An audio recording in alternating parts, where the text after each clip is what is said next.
CSIS. Today, we are very honored to host Nils Muižnieks, Council of Europe Commissioner for Human Rights. Judging from the crowd here, the Commissioner needs little introduction.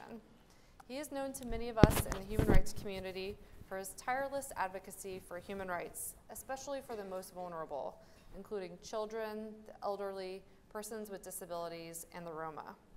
In his current role, which he has held since 2012, he has elevated the focus on racism and discrimination within the 47 member states of the Council of Europe and challenged counterterrorism practices that undermine human rights and democracy.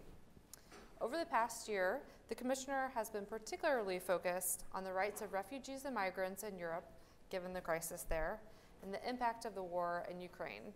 These are two issues that Commissioner Muižnieks will address during his keynote speech today. Just two quick program notes for those of you here. One, this event is on the record and it is being live streamed, so when we get to the question and answer portion of the program, just keep that in mind. And secondly, the way that this will flow is that the Commissioner will deliver some keynote remarks, and then we'll move into these armchairs and have an informal dialogue between the two of us for just a couple minutes, and then we'll open up the floor to your questions. And we will have people bringing mics around. So without further ado, please join me in giving a warm welcome to Commissioner Nils Muižnieks.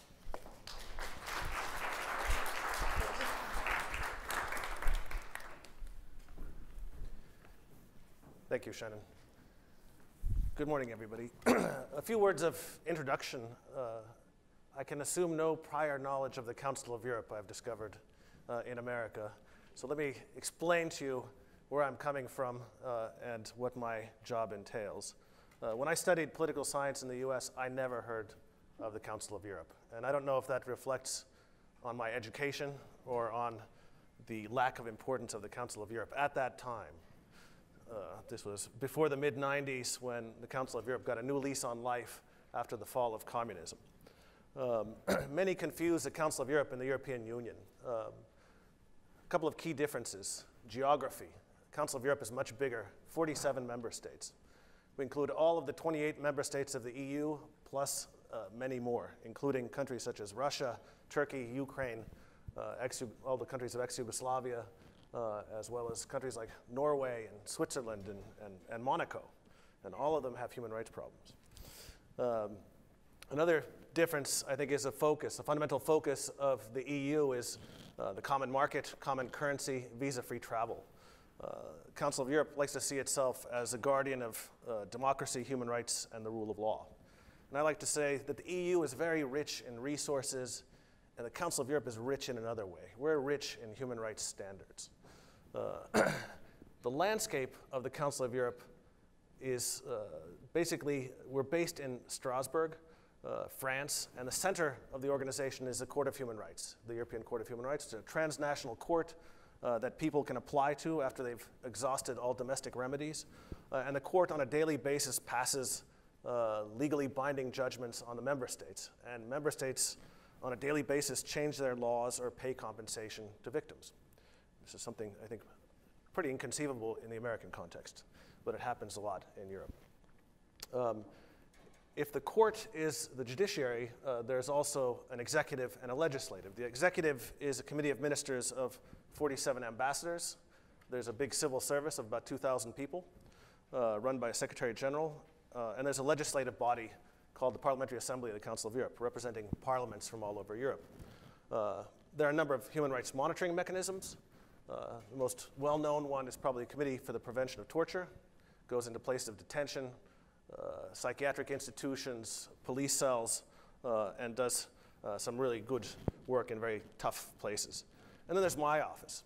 My office was set up in 1999 to be an independent, impartial, non-judicial institution. Now, what does that mean? Independent means that I take no instructions, not from any government, not from anybody within inside the house, not from anybody outside. I set up my own priorities and I fulfill my mandate the way I see fit. Independence was kind of built into the way I was elected, and I have a mandate of 6 years, which is non-renewable.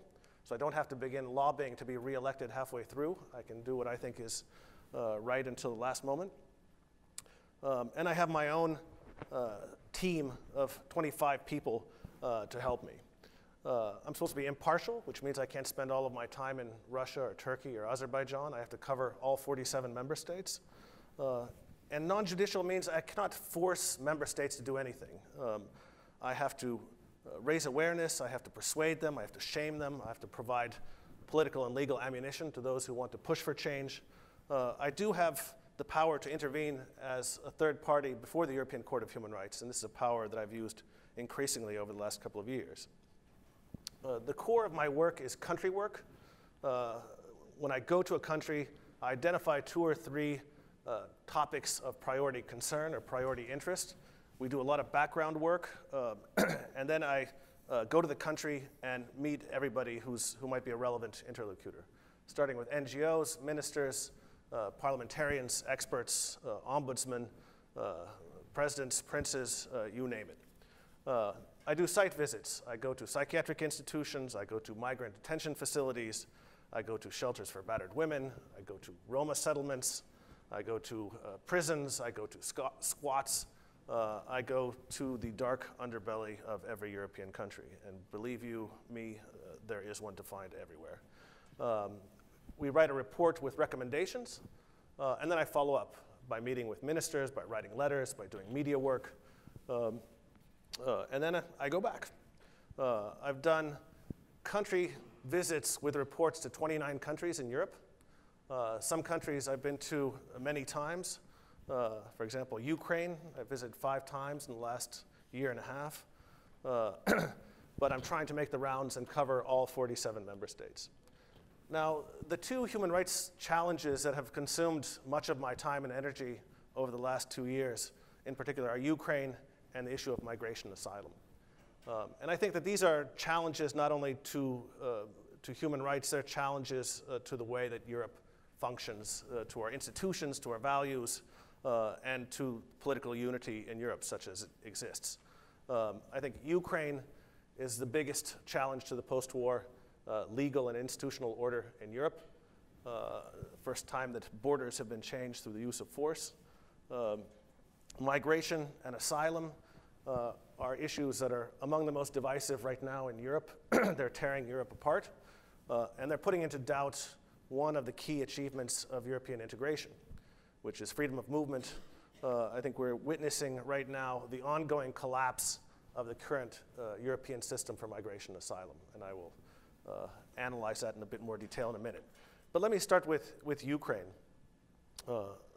I said I made 5 trips. I want to talk about 3 trips in particular and some of the human rights issues that were brought up during those trips. So my first trip, big trip, was during the Maidan Revolution. In late January of 2014, human rights defenders were coming to my office in streams, tears in their eyes, saying, our people are being tortured, they're disappearing, you have to come now. You have to come now and help us put a stop to this. 4 days later, I was on the ground in Ukraine with a team of 4 people, including a forensic medical expert, and the focus was on police violence, on massive police violence against protesters, against journalists, but also a very worrying phenomenon, which was a cooperation of the police, local authorities, and local civilian thugs who were often paid, the so-called titushki, after a guy called Vadim Titushuk. And this was quite scary because you had people who were not wearing uniforms, who were often armed, who were beating up protesters on behalf of the authorities. And then you talk to the activists and they say, well, the police is not protecting me, I've got to protect myself. So they began to arm themselves, and we are still seeing the consequences of this in Ukraine today, where people felt they had to protect themselves and took weapons.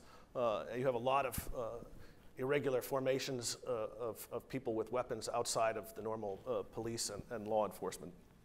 We went to, what we did is we tried to document patterns of violence by the police against people. And we did this by going to emergency rooms in hospitals, by going to closed wards in prisons where people were recovering, by interviewing doctors.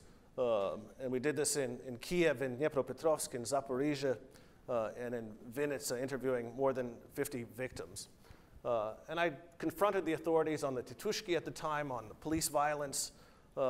They were quite not really open to a human rights dialogue, but it was important for somebody to confront them on this. The human rights defenders were quite grateful. The regime collapsed soon afterwards, but I learned later from a number of the human rights defenders that our visits to them in places of detention helped, that right afterwards their conditions improved. So this is not, we gather these examples of impact or influence and cherish them like little gems. So even if you can help somebody who's in detention by improving their conditions, I think it's worth doing. Second visit I wanted to talk about was Crimea. 1 year ago, I did a human rights mission to Crimea. This is after the so-called referendum and the annexation. This was a complicated visit to negotiate. I had to negotiate with both the Ukrainians and the Russians. I traveled via Moscow, and the Ukrainians were not thrilled about that, but they didn't object. And I was in Simferopol and in Bakhchisarai. And what did I focus on there? I focused on killings and disappearances of people during the political changes there. I focused on the abuses of Samoborona, the self-defense forces, pressures on Crimean Tatars and Ukrainians, pressures on the media, on citizenship issues, and the need to grant international access to human rights monitors to go in and look at the situation. I met not only human rights defenders and journalists and the Tatar Majlis, but also the so-called officials. I met Mr. Putin's envoy in the region. I met Mr. Aksyonov. I met the prosecutor general, who's quite famous on the internet these days, and a number of other so-called officials. I urged them to investigate the disappearances and killings, to take it quite seriously.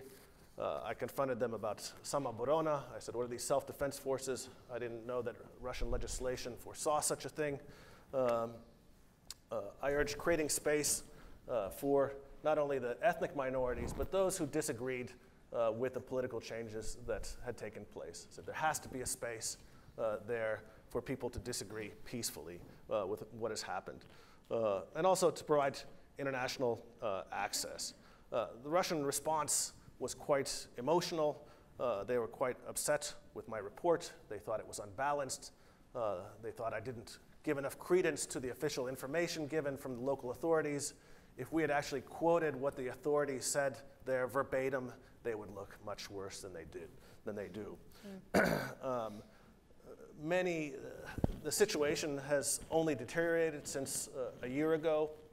Many of my interlocutors are now either detained or have left the peninsula, and it remains isolated to further human rights monitoring. I think that after my visit, the Russian authorities had no great appetite for letting in human rights monitors, and Russia has been punishing me ever since that visit and report.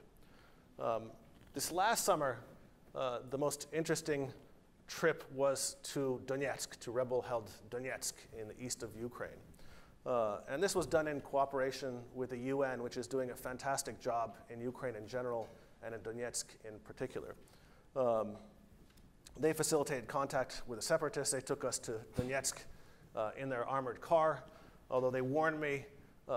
They said, you see this armored car? This won't help you much in eastern Ukraine, because you're not a real man here unless you have a rocket-propelled grenade launcher. And these cars, they're not resistant to rocket-propelled grenade launchers. So he said, I still want to go? And I said, well, if you can go, I can go, so take me. So they took me to Donetsk. It was quite a surreal mission because you pass a number of checkpoints on both sides, very militarized.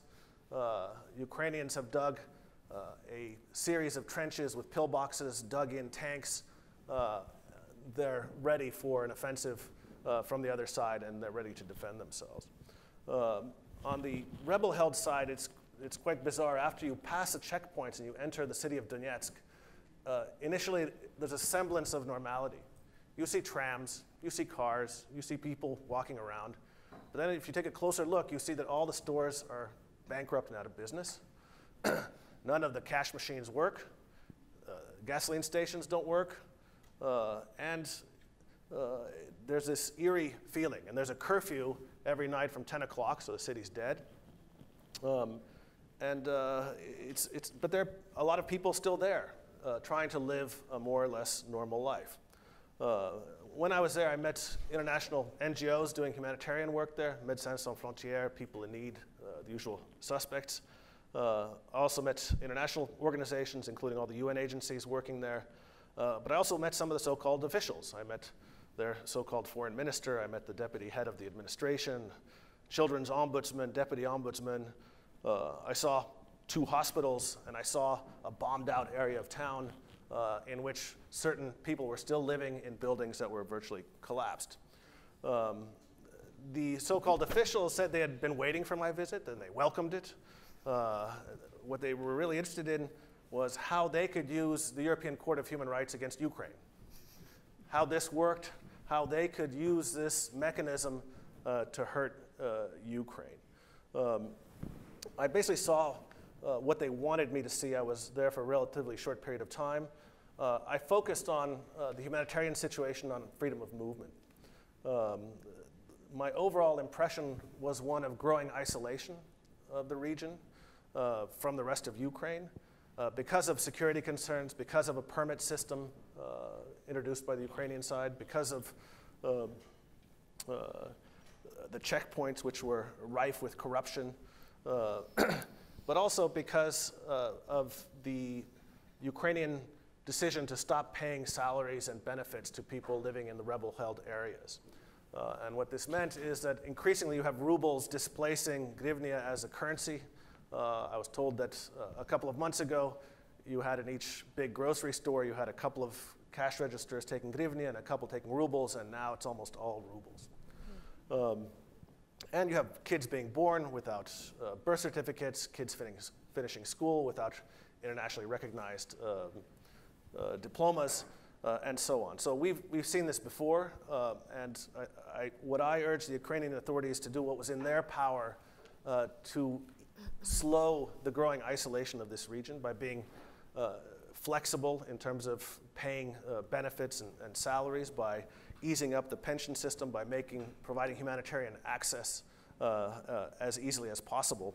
On the other side, I urge the authorities to see the NGOs and humanitarian organizations as allies, not as spies, which they like to see them as. I tried to explain them why they're collecting data. They said, these people are collecting data. Why would they collect data? I'm saying this is the way humanitarian organizations work. They assess needs, potential beneficiaries, they start small, they get money, they come in, they expand, and work with them. They're not here to harm you, they're here to help the most vulnerable. And there are many people who are very vulnerable there. Near the conflict line, in institutions such as prisons or psychiatric institutions, there are many people displaced within the Donbass from the conflict areas and moved within Donbass, not to Russia or the rest of Ukraine, but stayed in the region. Persons with disabilities, so a lot of people in need, a lot of people needing medical care, a lot of people needing food. Since my visit, all of the international organizations and NGOs have been kicked out of Lugansk, where apparently it's a much more unstable situation. And they continue to operate, some of them in Donetsk, but under a more restricted regime. The fighting is eased, but we're no closer to a resolution there. And my fear is, if nothing happens, we're going to have a slow freezing of this conflict and a growing isolation of these regions. The political prominence of human rights in Ukraine, which dominated the headlines, I think, for a year and a half, has now declined, at least in Europe, because of the ceasefire and because of the migration crisis, which has overshadowed the agenda of everybody. But the human rights challenges in Ukraine remain. There needs to be constitutional reform, serious judicial reform, combating corruption in the judiciary, which is rife, reforming the prosecutor's office, the police, and there's a clear need to have a long-term plan to integrate internally displaced persons from other parts of Ukraine.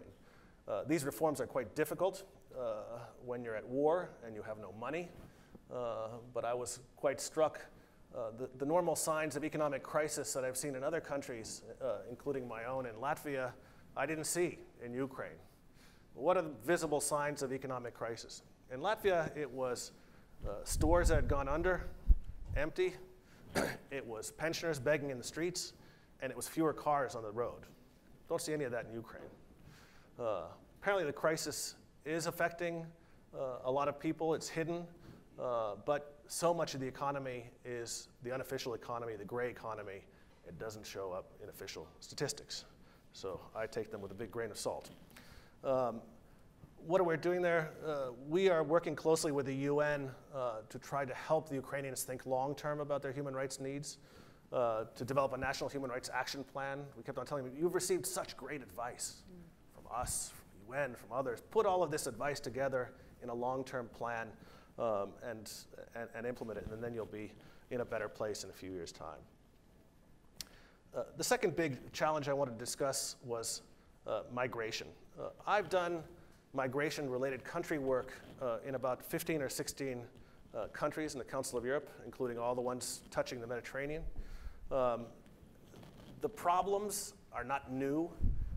Chronic underfunding of asylum systems, bad reception conditions, awful detention facilities, the attempts of various European countries to outsource their dirty work to neighboring countries, whether that country be Turkey or Morocco or countries in the Western Balkans, but basically to have somebody else deal with it. Especially if you go to Greece or Italy, they will say this is not a new challenge. The asylum system in Greece had collapsed a number of years ago. In Italy, there have been huge numbers of irregular arrivals by sea for many years. They've been struggling this without any solidarity or assistance from other European countries for a number of years now, and it finally hit others, so others took notice. 2 years ago, I even saw in Serbia, I went with a Serbian ombudsman. He said, you got to help me. He took me 2 hours from Belgrade to visit a refugee reception center, which at the time had capacity for 200 people. You drive into a city 2 hours from Belgrade in the middle of nowhere, black Africans everywhere. From Somalia, from Eritrea, from Chad. This was 2 years ago. And they were living in, not only in the reception facility, but in the forest, in tents and huts all around. 2 years ago, Serbia had already become a transit route for migrants coming from Turkey and elsewhere. Nobody really paid much attention until very recently. But this also is not new.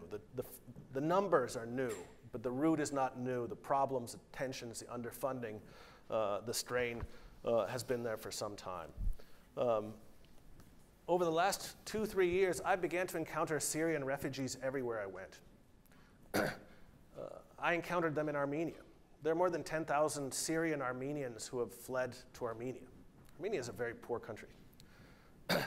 I would meet them in the parks of Athens, in squats in Rome, in churches, abandoned churches in the middle of The Hague in the Netherlands, living on the streets of Paris. They were everywhere. Nobody was talking about the Syrian refugee crisis because everybody was hoping that it would stay contained to the neighboring countries, Turkey, Jordan, Lebanon.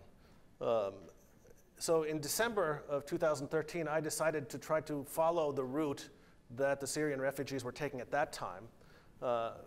So I started in Syrian refugee camps in Turkey near the Syrian border, in Hatay and elsewhere. And then we went to Bulgaria, which at that time, until they built the fence, that was the route. And then on to Germany. And I tried to ring the alarm bell about this refugee crisis, about the need to do more. Complete voice in the wilderness. Nobody was interested in the Syrian refugee crisis 2 years ago. Times have changed a bit. This year, I think we're seeing the complete collapse of the existing European migration asylum system.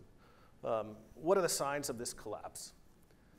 First of all, I think it's the indifference to the Syrian refugee crisis. I remember the one country which has done a lot in terms of relocating Syrians from camps to Europe is Germany. Germany has relocated many thousands. And I remember at the time when the French president or other presidents would say, we will relocate 500 refugees. I think, 500? really? Is that all you can do? It was pathetic. So the indifference to this crisis right on the doorsteps of Europe was quite striking until very recently. The second sign was this growing death rate in the Mediterranean, where Italy was making absolutely heroic efforts for about a year to save people. And everybody else said, well, we'll give you money, we'll give you some ships, but have them disembark in Italy because we don't really want them. So Italy was left for a long time completely by itself, and nobody wanted to help. Another sign of collapse has to do with the Dublin return system. Within the European Union, there's something called the Dublin Regulation, which means that you are entitled to send back an asylum seeker to the first point of entry. The first point of entry for many years was Greece. 90% of all irregular entries into the EU took place through Greece about 5 years ago. So this allowed countries like Germany and others to send back new arrivals to their first point of entry, which at the time was primarily Greece, Italy, Malta. But this system began to collapse several years ago. There were legal challenges to it, famous judgment of the European Court of Human Rights. So nobody returned anybody to Greece for several years now. You had increasing challenges to returns to Hungary, Bulgaria, Italy, other places. And Germany recently announced that it would no longer return Syrians to other countries. So the system is collapsing, but nobody knows what will replace it. And it's clear that any new system will have to be fundamentally different because to avoid putting all the pressures on the frontline states. But solidarity is very difficult to find these days. Another sign of crisis is fences. You've had a fence between Spain and Morocco for a while on the exclaves of Melilla and Ceuta. The first fence was between Greece and Turkey. Then you had a fence between Bulgaria and Turkey. And now the Hungarians are building a fence with all their neighbors. This is now spreading. It doesn't really resolve anything. It just shunts the flow to your neighbors or makes it more dangerous. Salil Shetty of Amnesty International once put it very well. If you build a 20-foot fence, a desperate migrant will find a 30-foot ladder, and he'll get across it. The numbers, everybody is talking about the huge numbers, huge influx. The numbers are not that large for the continent of Europe, especially for a continent as large and rich as Europe. Until the end of August, there were 630,000 asylum requests. 630,000 in all of the EU member states. And more than half of those were in Germany and in Hungary. So in other words, close to a little over 300,000 in 26 other countries. Doesn't sound too difficult, but it is. So the numbers aren't overwhelming, but what has been the response of the European Union and the response has there been a collective response in any way? Well, Italy's received a little bit of help in terms of search and rescue in the form of the Triton operation, but its fundamental mission is not to save people, but to do border control. There has been a proposal for obligatory quotas of refugees from Italy and Greece to be resettled elsewhere. This evoked a lot of hysterical and emotional responses in many countries of Central and Eastern Europe. There's been the first, apparently, are only now just beginning to be relocated from Italy to Sweden, I just read. We'll see how that works. There's this proposal to create hotspots. Nobody knows what a hotspot is in Italy and Greece to screen the new arrivals. But the Italians themselves say, I don't know how you can screen several 100,000 people without detaining half of them, and we're not going to do that. And anybody that thinks that an effective screening center for tens of thousands of people can be set up in Greece should go to Greece and see how well the public administration is working right now. They don't have civil servants or police they can send to the island of Lesbos because they don't have money for the salaries of their civil servants or for their hotel bill. So this is not a country that is capable of setting up a well-functioning kind of reception system.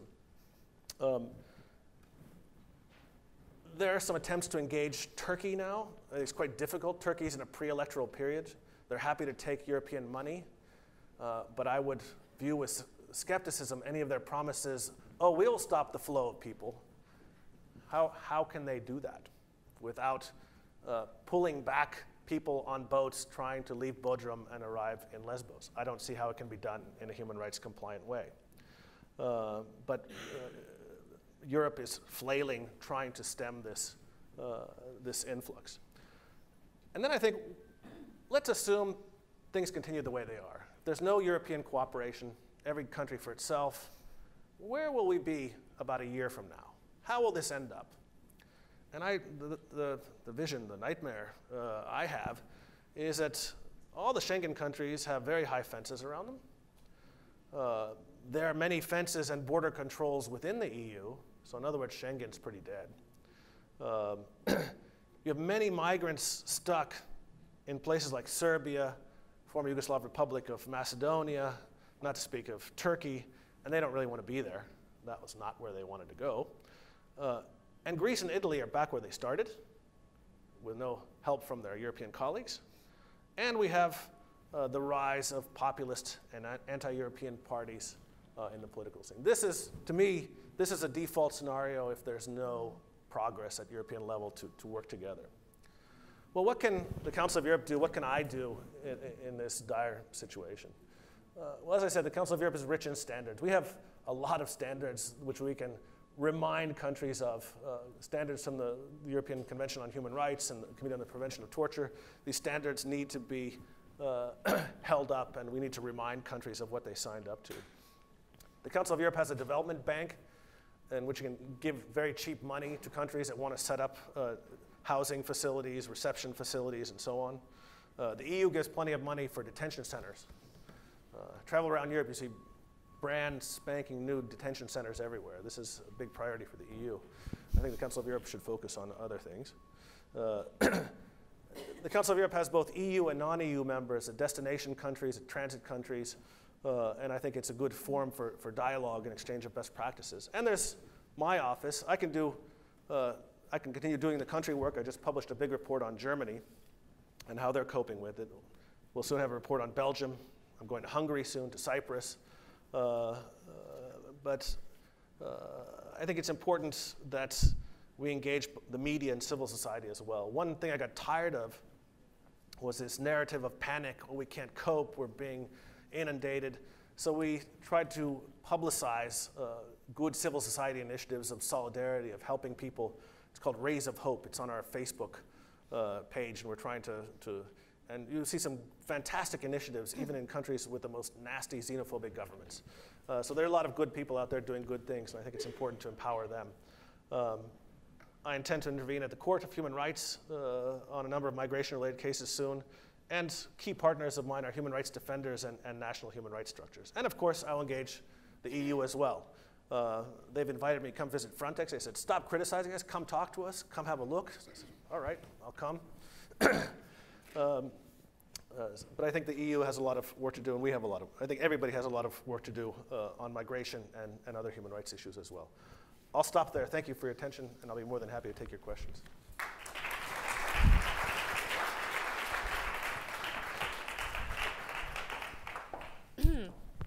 Thank you, Nils, for that really thoughtful overview. I think it helped give us the lay of the land a bit in terms of the human rights challenges that are currently facing Europe. I'll keep my line of questions short so that we have time to take questions from the audience. But one is a question that we faced oftentimes in the human rights community, and it's in regards to institutions that are supposed to be guardians, as you mentioned, of democracy, human rights, and rule of law.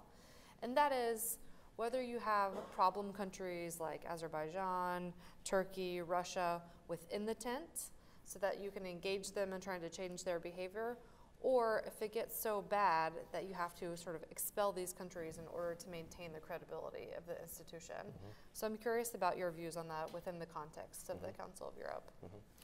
Yeah, this discussion of membership or non-membership, it's a bit outside my mandate. I cannot initiate a conversation in the Council of Europe saying you should expel this country. What I can do is I can provide the analysis of the human rights situation, and I've been increasingly vocal about Azerbaijan in particular.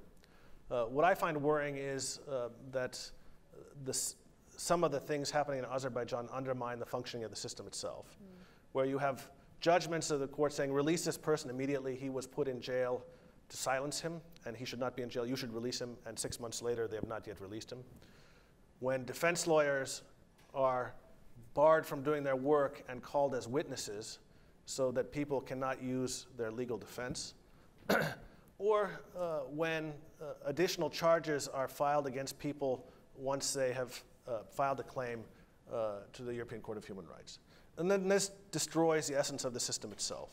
And such activity I've seen in Azerbaijan. I haven't seen it systematically in other countries. Every other country I go to, I see people still trying to use the system, make it work, and they want us to do more. Azerbaijan civil society wants us to do more. They don't want their government to leave. They want their government to live up to the standards of the Council of Europe. But it's difficult, and I've become increasingly outspoken, especially on Azerbaijan, but also I've intervened on 5 cases from human rights defenders in the European Court of Human Rights to make the point that these are not individual cases. This is a systemic issue. You also mentioned in your remarks sort of this rise in xenophobia, anti-immigrant sentiment that we're starting to see a lot more often in Europe. What do you attribute these sentiments to, and what do you think we collectively need to do about it? Well, I think a lot of it is fear and insecurity, and but it's not only that. It's for many years, I think until very recently, the debate on migration was completely monopolized by the far right. Where was the liberal voice on migration? Where was a human rights kind of oriented voice? Where was what's a social democratic position on migration? You didn't hear it. You only heard the far right one. And I think that kind of led to a competition of everybody trying to play the far right's game, and their rhetoric was getting harsher and harsher. I think another issue that we'll have to spend a lot of attention on is immigrant integration or refugee integration. Because I think if you do integration wrong, the way it's been done wrong for many years in many countries in Europe, you feed into racism. You basically you reinforce the stereotypes that we can't integrate these people, we're not capable of it, we've got to get rid of them. So right now, one thing that's quite worrying is you see a trend to reduce migrant benefits to address alleged pull factors, but also reduce benefits because our pensioners aren't getting that much. And the risk is at the end, you leave the people in such a vulnerable situation, they can't integrate. And then it's kind of a self-fulfilling prophecy. So I think you have to, first of all, you have to address hate crimes and hate speech so that the hard work of integration can start in a safe environment, that people don't feel like they're being targeted. You have to provide language training early on so that people can access to the job market very, very quickly so they can support themselves. And you have to help them. If you don't help them, you're going to end up with a segregated underclass, and which will be fuel for the right-wing movements. Thank you. Okay, so we're going to open up the floor now for your questions. I just ask that you keep your questions short and that they're actually questions. So we have some folks bringing mics around, and we'll take about 3 questions at a time in order to get as many as possible. So the first thing I saw was right here. Up front.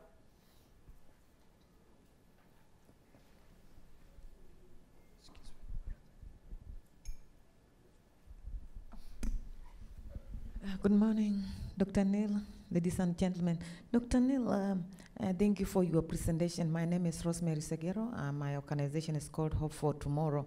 We focus on conflicts and violence. I'm based here in the district, and I come from Kenya. As you talk about refugees, Africa has had refugees for many, many years in their own countries and out of their own countries.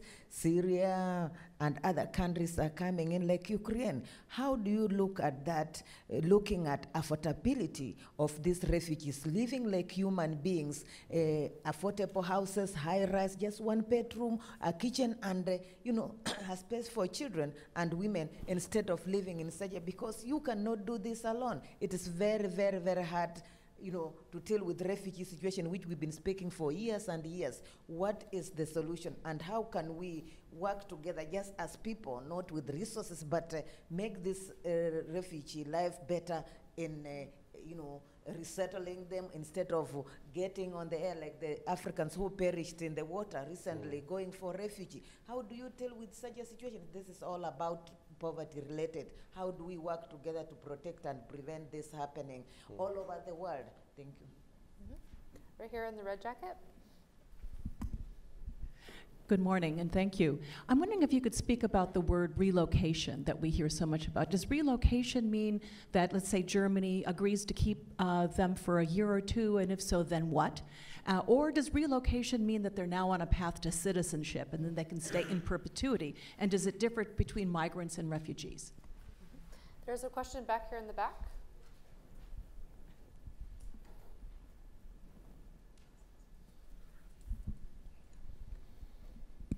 I'm Robert Benjamin with the National Democratic Institute. Many countries in Central and Eastern Europe already have indigenous communities that are segregated, underclass, and referring to the Roma communities. What, in your estimation, can we understand or learn about how Europe can handle the migration crisis, given its experience in trying to confer equal rights to Roma communities? And what, at an early stage, can you offer as lessons from the migration crisis as to how Europe should address the problems it faces with Roma communities? Thank you. Mm-hmm. Great questions. Let's start with those. Okay. Africa, clearly, if you look at global figures on refugees, Europe is not, the numbers are quite small in Europe. The really big figures are in South Africa and Pakistan and in various non-European places. This is not a very persuasive argument to people in Europe, but it's a fact. It's clear that I'm not an expert on Africa, and I have plenty of work in 47 European countries, but it's clear that you cannot address this issue without more effective development assistance. If you are going to have a returns policy for people who do not need international protection, that if you just send people back without some kind of assistance to find their way to set up a business, that they will come back or try to come back. What I'm struck by is that many European countries want to have bilateral deals with their neighbors under the table, paying countries to keep the migrants out. And they don't want Europe involved in those discussions because that complicates the picture. I think the European Union should speak with one voice with all the neighboring countries and inject human rights onto the agenda and focus its development assistance on places which are big sources of migrants. I don't think that's going to stop the flow. I mean, I think in the modern world, if people see how they're living and they see this image of a shiny Western European or North American reality, it's irresistible. So the question is, how do you manage that? And I think you need legal venues for people to come, to work, and then to go back again. This is a case, for example, with people from the Western Balkans. Almost half of all asylum seekers until very recently in Germany were from Kosovo, Serbia, Macedonia. These people don't have protection needs. They're not fleeing persecution. Okay, a few cases of Roma, but in general, 95% of them don't have protection needs. They want to work. So the only way you're going to get them out of your asylum system is give them the legal venues to come, work, and go again. But nobody's very interested in legal venues right now. Regarding relocation, I think one of the mistakes of previous immigrant integration efforts was a presumption of temporary stay. If you are assuming that people aren't going to stay, you're not going to teach them the language, you're not going to give them full rights, citizenship, and so on. Sweden did a very good thing very early on. It said to all Syrian refugees, we give you permanent residence permits, because we realize that this is going to be for the long term. It gives them stability, certainty that they can get on with their lives and not have to worry about their legal status in the country. So I'm hoping that this current influx, okay, those who have protection needs, not all of them have protection needs. Some people will be sent back. Those who have protection needs, Syrians, many Afghanis, many Iraqis, Somalis, and others, that they will not be given short-term permits. They'll be given long-term permanent residence permits and a perspective of getting citizenship. I think this will facilitate their integration. And the people, regarding relocation, this will be for people who have with recognized refugee status or subsidiary protection. This won't be for migrants without any kind of, without protection needs. The dilemma with any relocation program is it will not work unless other things happen at the same time. You will have secondary movements. People will go, one, where their family members live. So if you don't take into account family ties in relocating people, the system won't work. And the second is you have no common standards for the reception and support of new arrivals across Europe. You have the inklings of a system, you have the beginnings of this system. So people will go where they know they'll get assistance, which means Germany and Sweden, a few other countries, and not where they're left destitute on the streets to fend for themselves. So the only way that relocation and kind of enforced solidarity can work is if you attack these other things at the same time. And the Germans are coming around. 10 years ago, I was a minister in Latvia in charge of integration 10 years ago. And I was at the first gathering of EU ministers responsible for immigrant integration. And next to me sat Otto Schily, the German interior minister, berating the European Commission, saying, "You have no business telling us what to do about immigrant integration. This is a competence of the national states, not the European Commission. You have no competence, stay out of this." Now they're no longer saying this, because they know that if there aren't common standards, everybody will come to Germany. Roma communities. What do we have to learn? I've read a number of analyses where Ivan Krastev and others have said part of the kind of inhospitable response that migrants are receiving in Central and Eastern Europe is because people see that they have not been able to successfully integrate Roma, as if they really tried, and they think, oh, we'll never be able to do it with somebody from a different cultural or religious background. You know, we're not capable of this. So I think it kind of sapped the self-confidence of many people in their belief that it could work. But now, you know, there's so much that needs to be done for Roma integration throughout Europe. So much of the money has been misspent. So many of the anti-discrimination standards have remained on paper. My own focus on Roma has been on several issues. One is on inclusive education. Everywhere in Central Eastern Europe, Roma kids are in substandard special schools, special classes, until they're in mainstream education, get a quality education, get to know their non-Roma neighbors. We're in trouble. The second issue is access to documents, birth certificates, passports. If you don't have papers, you can't access any social rights and you've got no future in the society. And then any Roma integration strategy, if you're not addressing the prejudices of the majority, if you're not explaining to people, combating hate crimes, it's not going to work. You can't just say, Roma, you have to do this, this, and this, and then you'll be integrated. You have to address the majorities. And this is what everybody always forgets when they're talking about Roma integration, but also immigrant integration as well. Great. Okay, let's take another round of questions. Right here in the front.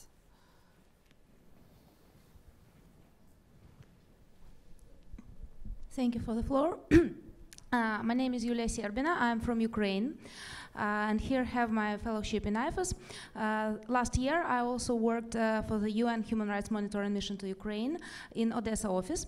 So thank you very much for your presentation and for mentioning the things with their real names, because we know that human rights reports are mainly even not about the events, but about the, some terms and definitions.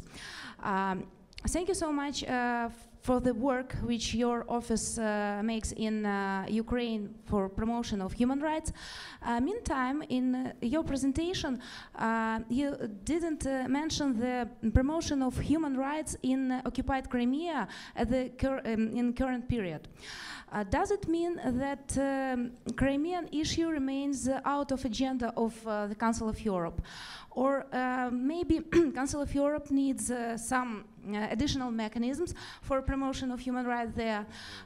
Does Council of Europe need more proactive position of Ukrainian authorities or engagement of de facto authorities? So actually, my question is really Crimea out of agenda, and which mechanisms are the most appropriate for Crimea today? Thank you. Did I see a hand back in the back on this side? Yeah, the gentleman right behind. Yeah. Hello, thank you for the presentation. My question is a little bit following her thoughts. It would be, what really can the Council of Europe and your commissioner from your point of view do when it comes to influence and pressure countries within the Council of Europe? And my second question also, you talked that the immigration system in the whole Europe and the EU has collapsed. What would the keys points be from you to change it and to fix it? Thank you. The woman back there with the blonde hair. So I'm curious for your opinion. You talked about your worst case scenario if the refugee crisis goes unabated. What effect, if any, do you think that that scenario would have on the integrity of the European Convention? Great. The integrity of the European Convention? Okay. On Ukraine, again, I want to praise the work of the UN Human Rights Mission in Ukraine. They've done a fantastic job. There are only about 35 people. They've done great work. A lot of the UN, I think, outdid itself in getting a good team on the ground quickly and putting out very high quality reports. It leaves the rest of us thinking, well, how can we have added value to what the UN is already doing there? Regarding Crimea, as I said, I was there a year ago. The authorities didn't implement my recommendations. The OSCE just put out a very tough report, which is also dismissed by the Russian authorities. What can we do? I think we have to keep trying to do human rights work there. Right now, people are using the court, the European Court of Human Rights, quite actively. There are 1,400 cases pending from Crimea and from eastern Ukraine at the European Court of Human Rights. So people are trying to use the legal venues available to them. Russia has already taken steps to kind of immunize itself against such challenges. The legality of those steps in the context of their obligations in the Council of Europe are a bit problematic. For example, the Supreme Court of Russia, I think back in May, passed a ruling saying that nationalization of property in Crimea was lawful. So in other words, don't try to enforce your property rights through the European Convention. They'll say it's lawful. The Constitutional Court of Russia ruled in July that any judgment contravening the Constitution wouldn't, the Constitutional Court has a last word. So in other words, that allows them to say we're not going to implement the UKO's judgment or judgments coming from Ukraine. And this is going to be a big problem, is that they will, I think, try to use the system against Ukraine, but try to say these complaints against us, they're not legally sound, and we have our domestic court judgments which go in this direction. And I think we have to challenge that, and I think we have to challenge it politically and legally. An interesting point will come in January when the Parliamentary Assembly of the Council of Europe must discuss whether or not to renew the Russian delegation's credentials. And Crimea is very high on the agenda there, and nothing, of course, has changed for the better in Crimea. It's only gotten worse. So how will the Parliamentary Assembly react? The Russians, in the person of Sergei Narishkin, have announced that if they don't get full voting rights back next year in the Parliamentary Assembly, they will leave the Council of Europe. So this will be something to watch in the coming months. Regarding, you asked influence, what kind of influence can we have? Our influence is quite variable. In some contexts, we can really help and change things. And we gather these examples in my office and cherish them like gems. We open them up and say, look, we had impact. We did it. I'll give you a couple of examples. Albania had a bad legal aid system where some of the most vulnerable were not getting access to legal aid. I analyzed this, wrote a letter to the Minister of Justice. Some parliamentarian took it in Parliament, said, the commissioner said this. They changed their legal aid law. It's better now, it's still not great, but it had an impact. Just recently, the ombudsman of both Ukraine and Serbia came under severe political pressure from the political leadership. People wanted their heads. I intervened with letters of support, which were very highly publicized. I just saw them both. They said, it helped. It was protection against these political pressures. Detention of migrants is bad in general. Detention of children is abominable. Netherlands used to detain families with children. I was in Schiphol Airport's closed kind of prison section. I ran into 13-year-old kids there, and I was like, what are these kids doing here? End of my visit, the Minister of Interior said, we will no longer detain children. Occasionally we can have an impact. The key thing, though, is to address long-term systemic problems and shortcomings by providing good advice, legal advice, political ammunition, good practices, training, hooking people up.